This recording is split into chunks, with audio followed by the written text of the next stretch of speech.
આ તરફ નવસારીમાં પૂર્ણા નદીનું રૌદ્ર સ્વરૂપ જોવા મળ્યું। નવસારીમાં પૂર્ણા નદી પણ બે કાંઠે વહેતી થઈ છે। પૂર્ણા નદીની સપાટી પહોંચી 22 ફૂટ પર। પૂર્ણા નદીની ભયજનક સપાટી 23 ફૂટ પર છે।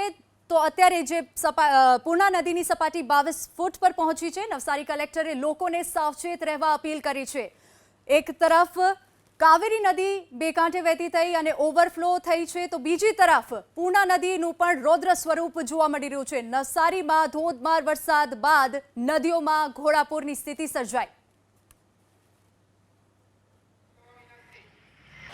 જાહેર જનતાને જણાવવાનું કે ઉપરવાસમાં ભારે વરસાદને કારણે પૂર્ણા નદીની સપાટી વધતી હોય તો નીચાણવાળા વિસ્તારોએ સલામત સ્થળે ખસી જવા વિનંતી।